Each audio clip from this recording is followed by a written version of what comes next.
Sabrina 70s comic, issue 63. We start out with someone talking about a dollhouse in a museum for hobbies that even has electric lights in it.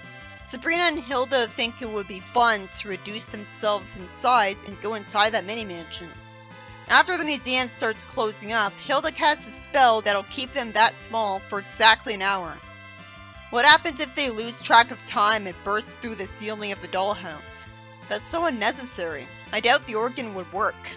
Then it turns out that some people want to steal the dollhouse because it's worth $200,000. It was nice of one of the robbers to say that he feels like a big jerk for doing this, but he tries to steal it anyways after the guard got slugged and tied up. Somehow, they won't be able to regain their normal size for an hour. Sabrina was uncharacteristically smart enough to remember to bring her flying broom. It'd make more sense for Hilda since she cares a lot more about these things, being old-fashioned. So that's the Deus Ex Machina. Sabrina flies her broom into the back of the robber's head, making him drop the dollhouse. Wouldn't that send Hilda into the ceiling and make her smack her head? She wasn't expecting that. I mean, Sabrina didn't even tell her what her plan was.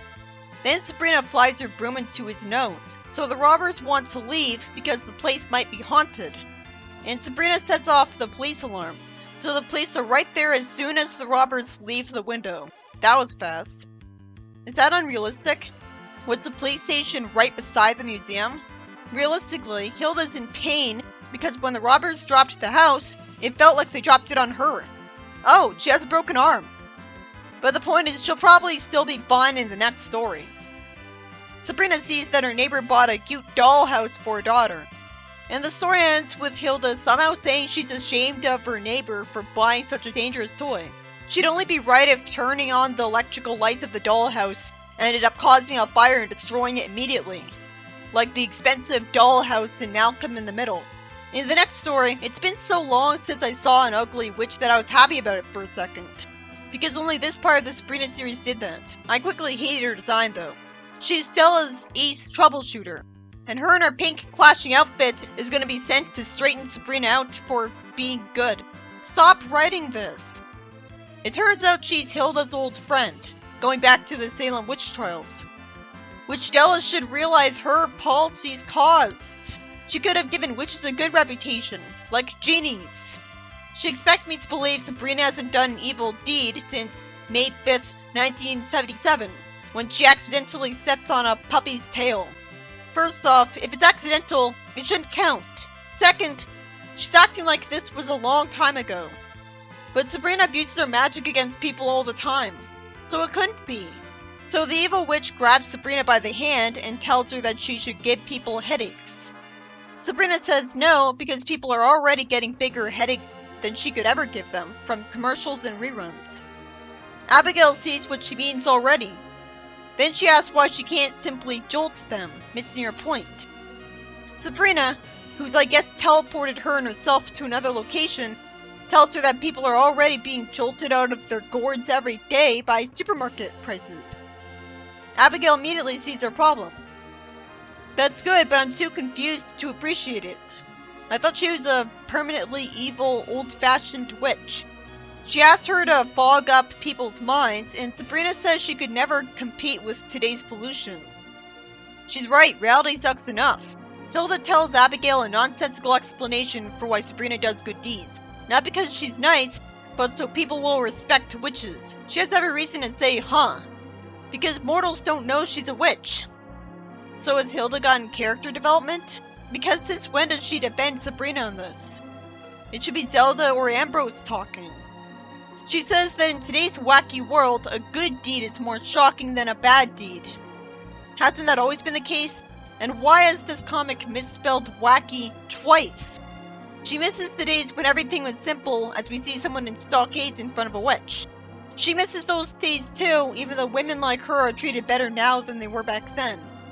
The story ends with Hilda hoping that Harvey's 50th nostalgia party will be the 1750s.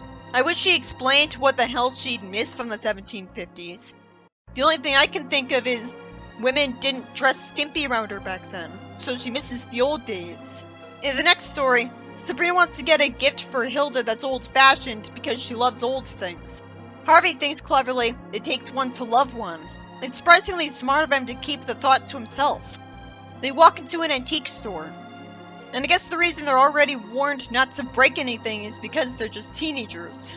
The woman speaks French for no reason, saying objects of art. I'm impressed that Sabrina even knows that. This was before the age of the internet. I don't blame the old lady for being paranoid of them. They get tired of her insults, and Sabrina thinks that she'll give her clumsy. Well, I'm annoyed with her too, but Sabrina's not the good guy either. She thinks something, and Harvey thinks that she was mumbling, somehow. Sabrina casts a spell on her that sounds more like an order, and I wonder why she's not being heard. I feel sorry for the old lady as she ends up tripping and breaking everything around her. The story ends with Harvey saying that he feels bad that his shop was ruined, and Sabrina is certain that Miss Glump has learned her lesson. And surprisingly at this point, she uses magic to repair all of the damage. We should have seen that so it actually have impact on us. In the next story, Sabrina's humanized as she says that it makes her sad having to lie to her friends whenever she casts a spell. Good, she finally addresses this. She kinda looks shady lying to her own boyfriend all the time. Ambrose says that she doesn't necessarily have to lie. Sabrina says that he means that she should admit she's a witch, and says she can't do that. And Ambrose says that anything is possible if it's handled correctly. He says it'll be easier to show her than tell. Yeah, no kidding. He says that the next time he'll see her with her friends, he'll demonstrate. I almost didn't recognize him at first in that new black outfit. He sees Sabrina with Harvey, and it takes too many panels to get to the part where his hat jumps. It freaks out Harvey at first, but then he puts his hand on his own face and asks him happily how he did that. Ambrose then floats. He sure is idealistic to show him he's a witch right away, but it makes sense since it's been long enough since the Salem witch trials that people have calmed down. Sabrina thinks that Della will severely punish him for this. She thinks a really dark Other M comic style line, which severely overestimates Della's willingness to actually punish people. I'd like if it was pointed out in the stories how Della is too much of a soft side to punish people, which would make her a weak witch, but would make her more tolerable as a person. Ambrose makes Harvey float as well. This story is cool, but I guess it won't last. He tells Harvey that his whole family is composed of witches and flies away. Somehow, Harvey thinks he's just joking, but he does think he's some kind of magician. So which is it? The story ends with Harvey wanting to make a fortune by establishing an Ambrose school of magic, and Ambrose can't teach any of these guys his clever tricks. Except it's not realistic that Harvey wouldn't believe what he told him about his family. It explains everything about Sabrina. It'd be out of character for Sabrina to be the one revealing her secret to Harvey, while Ambrose is much more optimistic, and a bit of a practical joker, having established himself as his own character at this point, while Zelda is still left behind. Still, it'd be a more epic story if Sabrina, the main character, did this instead. It was so sweet of Harvey that instead of hating him and being scared of him, he stays optimistic instead.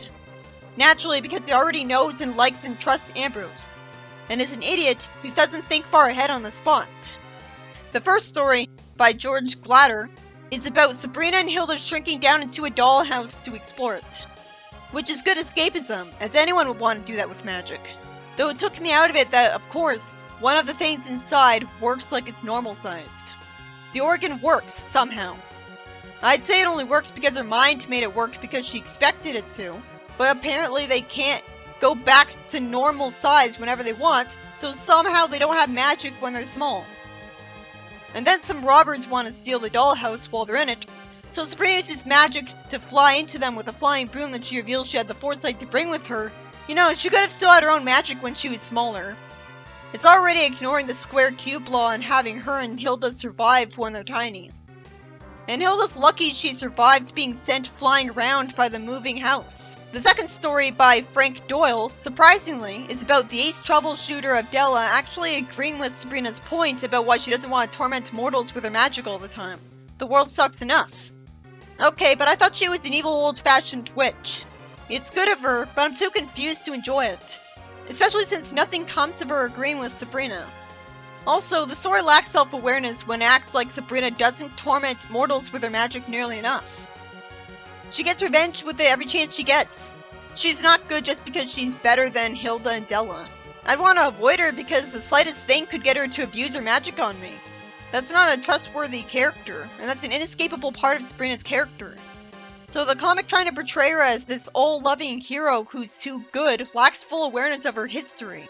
It makes me wonder how strict the witches are that she's not evil enough for them. The next story by Frank is about Sabrina abusing her powers to make someone destroy everything in the antique shop, because when she wanted to buy something for Hilda, she wouldn't stop insulting her because she was afraid she'd break the antiques. Thankfully, Sabrina repairs all the damage she did, and only did this to teach her a lesson. She just assumed she'd assume it was all a hallucination or bad dream. Wouldn't the lady just quit and go to a psychiatrist? No one just casually brushes off hallucinations. But this wouldn't be evil enough for Della because it was all undone anyways. Except the lady still remembers it. That's pretty hard on her. All she did was be naturally paranoid of a bunch of teenagers. She wasn't enough of a jerk for me to find this satisfying. The final story is about Ambrose revealing he's a witch to Harvey way too easily because he's become too idealistic and stupid. And Harvey thinks it's cool, and somehow assumes that he could get Ambrose to teach all of his friends to cast his spells, even though he was told that Sabrina's family is a bunch of witches. It would have so easily shown off how I'd react better than that. He could have just asked for Ambrose to perform, using his magic to be a magician. I have to assume that Ambrose erased Harvey's memory at this point, but we don't see it, so that's not a proper ending.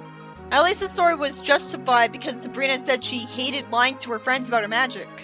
So Ambrose wanted to make her feel better by revealing that she doesn't have to lie. Sabrina's assumption about what would happen to him never came true. And I wish it was explained as Della and her spies were too busy, and Harvey's memory got erased so she wouldn't have a reason to be mad at him.